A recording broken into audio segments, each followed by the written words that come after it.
Welcome to our study in the book of Psalms. Today we'll be looking at chapter 83. The title of this chapter is The Enemies of Israel. And as a reminder, as you look at the outline of the entire book of Psalms and the chapter breakouts into the books they make, the book of Psalms is the national songbook of Israel. It's their hymnal. And all of these psalms, 150 of them, have music to them. And oftentimes they had poems, instrumentation, orchestra, and choirs, actually programs that they would do. And most of these psalms are still sung today. The introduction of this psalm is written by Asaph. He's a Levite, and he was King David's chief musician. David had three, and this is the last psalm that he wrote. Asaph was not only a musician. In the book of Hezekiah, later on in the days of Hezekiah, not the book, we read that he was called a prophet, and his prophetic office was equal to all of his great musical skills, which are a lot. And so he was a good preacher. He knew what it was to walk with God. His family bespeaks of that also, and the fact that after he passed away and died, for centuries, his ancestors would continue to serve the Lord exclusively in the realm of the temple music and in the worship to the Lord. So very interesting upfront things, but here's a tough one. This is one of 9 imprecatory psalms. There are 9 of them in the entire book of Psalms, and imprecatory means to pray against. This is a prayer against that. It's the prayer of last resort. Things are really getting bad. There's no movement. There's no relief.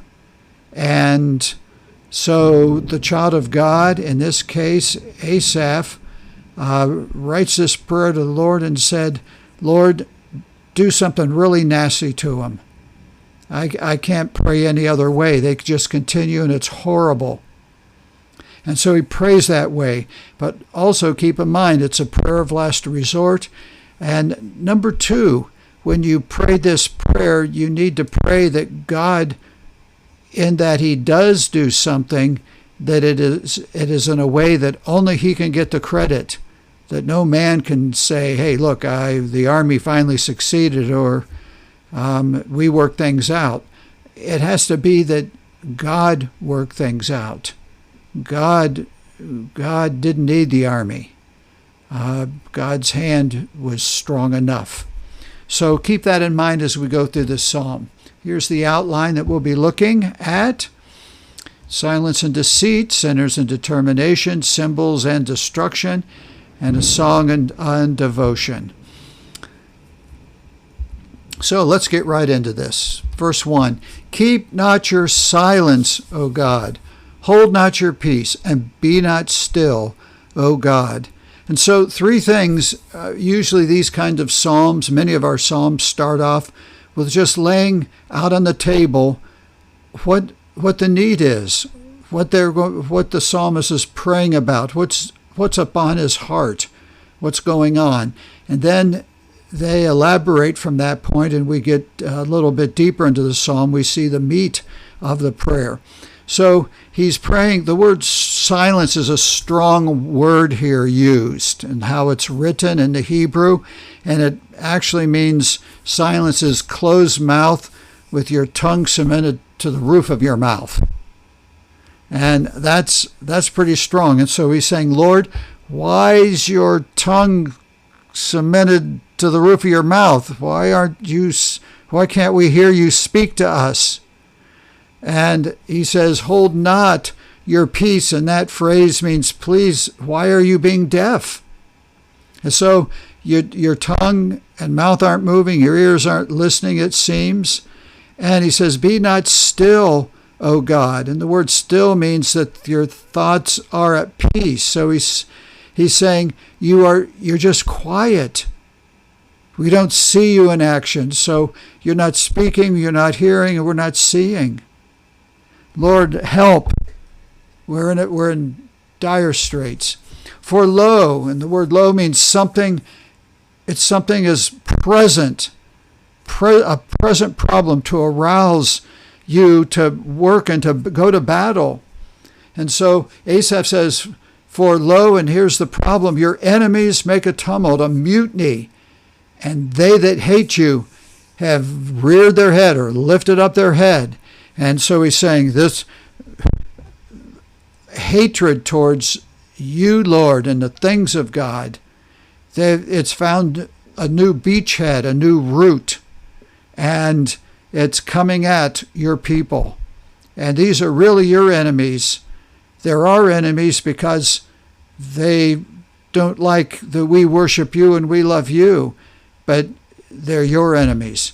They have taken crafty counsel against your people and consulted against your hidden ones. Hidden ones in the Hebrew could either be hiding for safety or, in a sense, hiding in the Lord or hiding in Christ.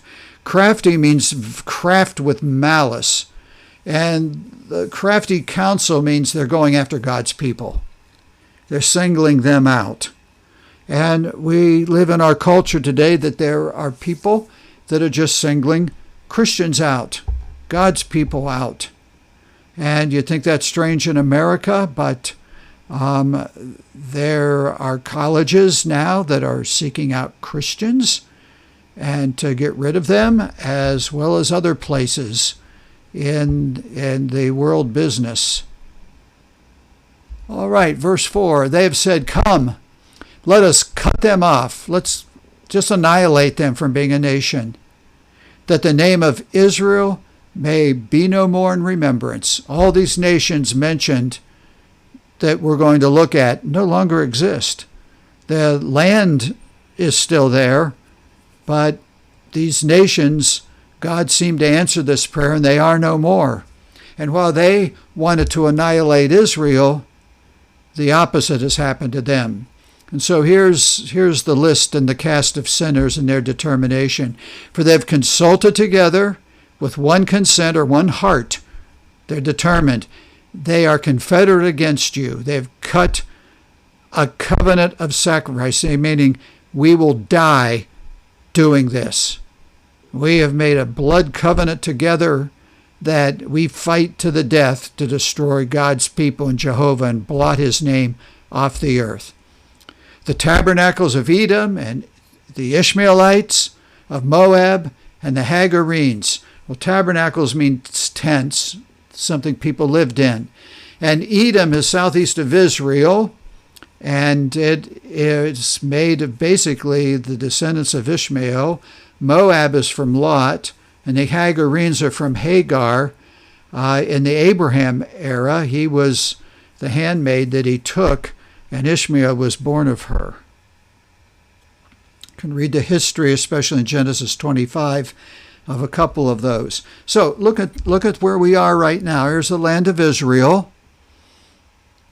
You can see the capital under David. It was moved to there, and Jerusalem became capital of the nation under David. And yet over here, we see these two entire nations, Moab and Edom. They're called something else now, but they rose up and they just said, together, we're going to wipe them out. Here's some more.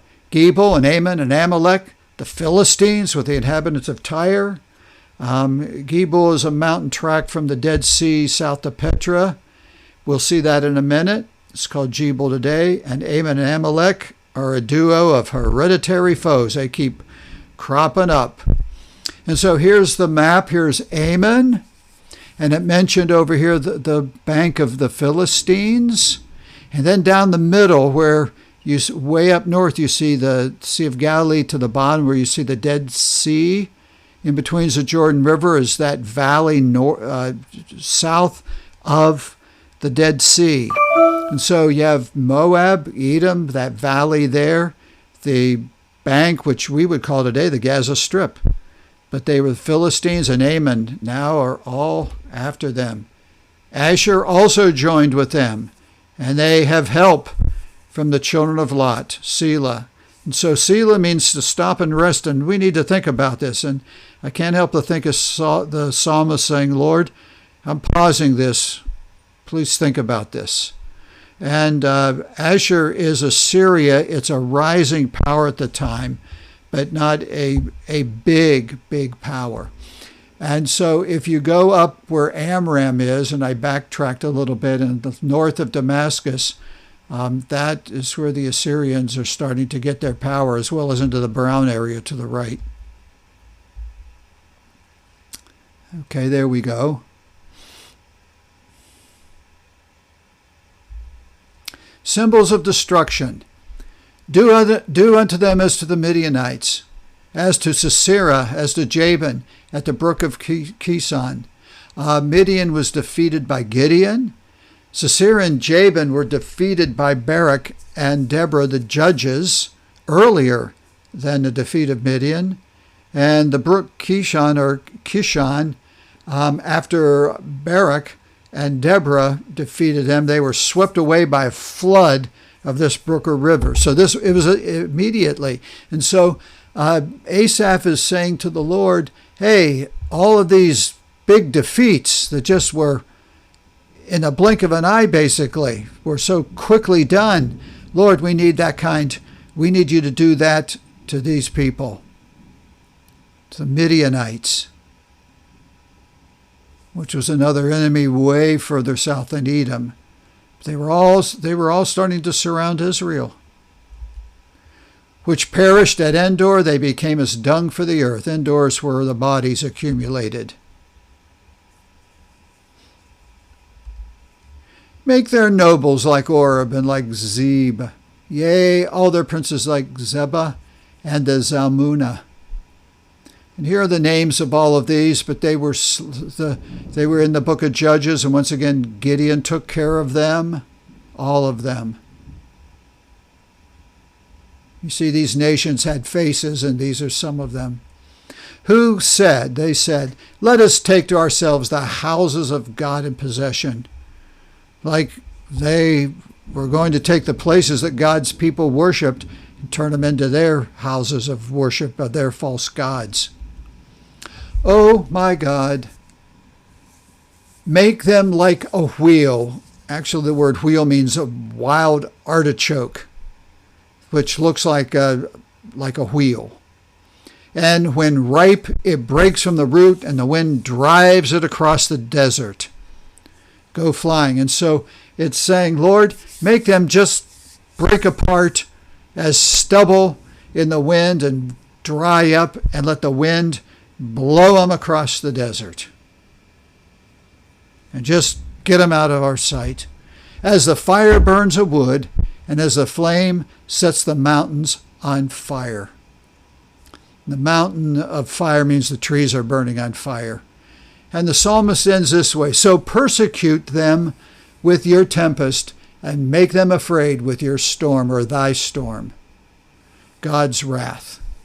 Let them see the wrath. Let them see the power of your hand. This is a tough psalm to listen to, and I would not want someone praying something like this against me, especially if any of Israel's enemies knew the history of how God brought them into the land, and of Joshua and the great power of God and upon that nation. I'm sure they heard the stories, and it took a lot of anger, rebellion, and hatred for them to come and want to do these things to Israel.